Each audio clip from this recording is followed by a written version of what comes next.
আজকে থানকুনি পাতার চপ খাবো, এটা দেখাবো। অন্য খাবে, কিন্তু থানকুনি পাতাটা আমি রাখি আমার জন্য। আর আমার কাছ থেকে আমার বর শিখেছে কীভাবে থানকুনি পাতা খেতে হয়। আমি ভর্তা খাই, চপ খাই, বরের খাওয়াবো, আমি খাবো, ছেলে খাবে, মেয়ে খাবে, সবাই খাবে। না, এটা প্রত্যেক দিনই খাওয়া পড়ে। তা রোজার মাসে আমরা প্রত্যেক দিনই মানে চপের পাশে বেশি করে না, না দুটো করে, তাই না?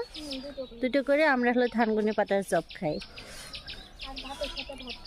আর ভাতের সাথে ভর্তা। কালকেও তো খাইছি। যে থানকুনি পাতা হয়, আপনারা সবাই খাবেন।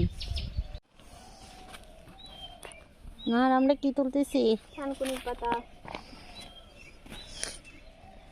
যাদের পেটে আমাশা তাদের দরকার, তাই না বলো? তার মধ্যে কে বলো তো? আমার কাকু রয়েছে। কাকু রয়েছে? আর কোনো কাকু নাই নাকি একটা কাকুরই? একটা কাকুরই সমস্যা, আর কারো থাকলে পারে সে ইয়েতে বললেই হবে না যে আমারও এই সমস্যা আছে। থানকুনি পাতার রস খাও, পার্সেল করে দেবো বলে সমস্যা নেই, সে কাকু খাবে। হ্যাঁ, সব কাকুদের জন্য আরো তো গুণ আছে। থানকুনির পাতা সব থেকে বড় হচ্ছে ত্বক সুন্দর করে। আরো জৈবন, হ্যাঁ সেটা হচ্ছে ঠিক রাখে। ওই একই, ত্বক সুন্দর রাখে, জৈবন ঠিক রাখে। হ্যাঁ একই কথা হলো। একই কথা হলো। আসল কথা, এই থানকুনি পাতার মানে ভর্তাটা হলে বেশি ভালো লাগে, তাই না? অনেক গুণ আছে এর, কিন্তু আসলে এটা অনেকে খাইতে জানে না। আমার কাছে তো ভালো লাগে যে কাঁচা রসুন দিয়ে, কাঁচা মরিচ দিয়ে বাইটে, মানে সম্পূর্ণ কাঁচা থাকবে, বাইটে এটা গরম ভাতে সেই লাগে। আজকে আমরা এই থানকুনি পাতার কি করব, চপ। এটা রোজার মাসে আমাদের প্রায় খাওয়া হয়, তাই তো? প্রত্যেকদিনই ধরতে প্রতিদিনই খাওয়া হয় যে এই থানকুনি পাতার চপ খাওয়া হয়। আলহামদুলিল্লাহ, রোজা তো আমি আছি। আমি ভাই অত রাখতে পারি না, আমি আবার সত্যি কথা বলি। আমি 20টা 25টা মতো রেখে তারপরে অক্কা পাই,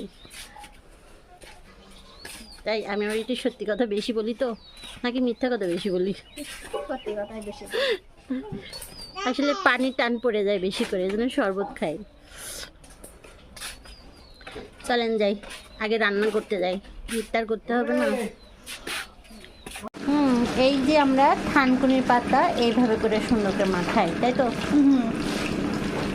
দাও, এই যে দেয়া হচ্ছে।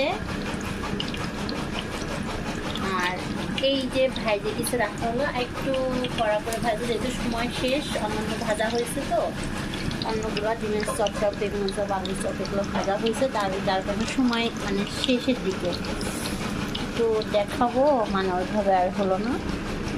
এইভাবে মানে থানকুনি পাতা বড়া খাওয়া হয়,